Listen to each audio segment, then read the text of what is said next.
Hey, I'm going to turn this around because I don't think that you can hear me. So, hello. And we will go here. And you can see the beach, and I can talk right into the microphone. So hopefully there's not too much interference because we're right on the prom this morning. So here's our view.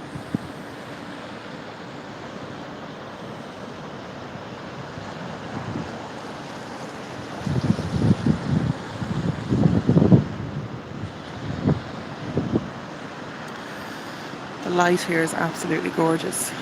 So I wanted to just talk briefly about working with the Mórrígan and how, in my experience, she was quite, when I first started working with her, she was quite adamant that I work just for her and that, like, the majority of my time and energy and attention was going to the work that I was to be doing for her. And then about 2 years ago, well, about I don't remember how long ago it was since I started teaching the Other World Journeys work. I have kind of my own technique that I've developed for a very long time of working in the Irish other world. So I have been studying meditation and psychology as well, and it kind of blended into a specific technique that I use. And one of the things that she wanted me to do was to start teaching that to other people. So I did, and you can go and find it on the irishpaganschool.com. You can find a getting started guide with the class and some journeys and all that kind of stuff. So, and that's all free, so do go and check that out if you're interested in it. But then I was up in Roscommon, which is entirely landlocked, and we do have the River Shannon and the lakes and stuff around us, but not the sea.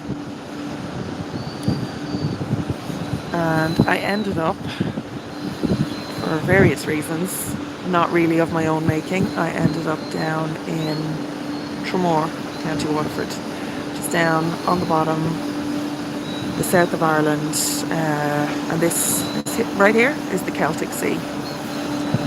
So, excuse me now, we have a cleaner going by, so things are going to get quite noisy.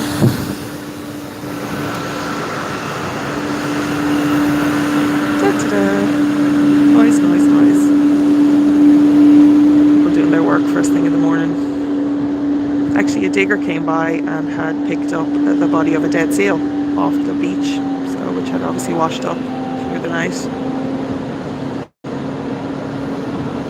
Which is a bit sad, maybe a bit sad. Oh my god, really?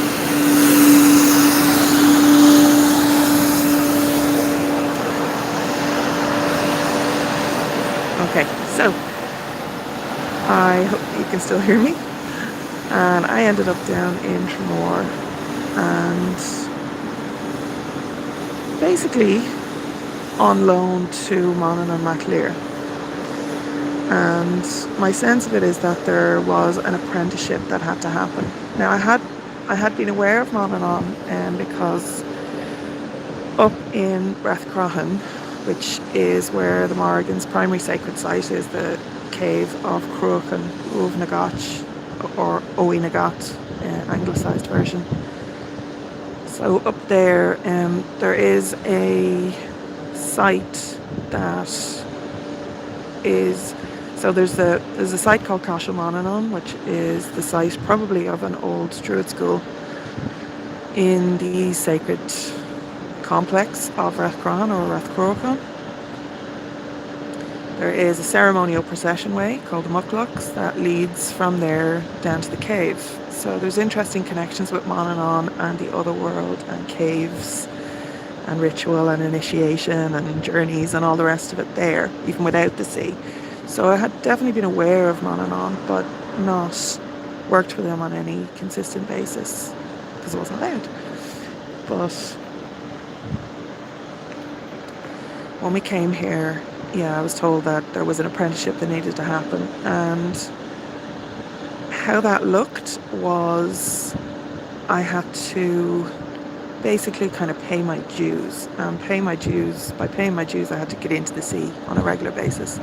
So, I mean, I'm standing here shaking. It's December, and it's cold. It's really, really cold. But this was about.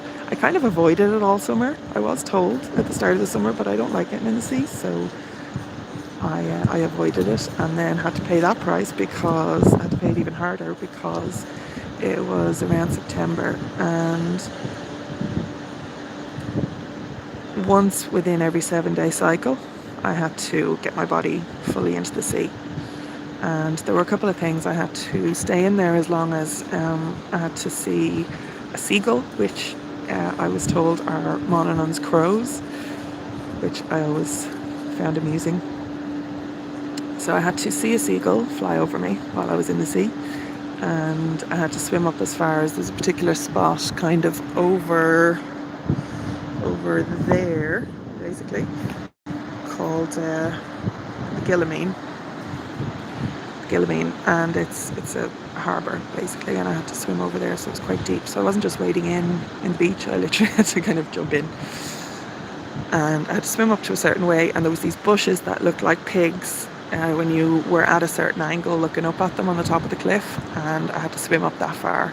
So all these kind of weird things that, well, not weird, but yeah, a bit weird. So those were my kind of criteria. And there were times when, I mean, you think that you'd see a seagull because you're in the sea, obviously, but there were times when I was in the fucker for an hour with nary a sight of a seagull. And there were times when, you know, it was like, okay, 2 minutes in and there's a seagull, so you can get out. So those were interesting. And that went on for about 2 months until I actually was traveling to California because I was teaching a 3-day intensive otherworld journeying workshop. And I kind of feel that, like, to be able to go away from Ireland and teach that level of intensity, I had to, as I said, pay my dues first. So I have been in the sea a couple of times since then, but not on any kind of consistent basis, and I'm kind of waiting for it, but dreading it a little bit, that it might happen again, because I really don't like it. Really don't like it. But sure, we'll see how it goes. And all of this comes from paying attention to your gods and checking in on a daily basis and having a journeying system or some kind of access, some kind of way of communication. And for me, that's always been with guided journeying. So, with journeying, because I don't guide myself, but obviously when I'm working with other people, I do the guiding. So let me know how you check in with your gods. How do you know what work that they give you? How do you communicate with them? Because I'm really curious about how other people do it. So for me, it's showing up every day and giving quiet space, giving quiet time. I also do divination practices and that. But I am going to finish up here because this cleaner is coming back. But like the channel, subscribe, comment below and let me know how you communicate with your gods. And I'll catch you next time. Slán go fóill.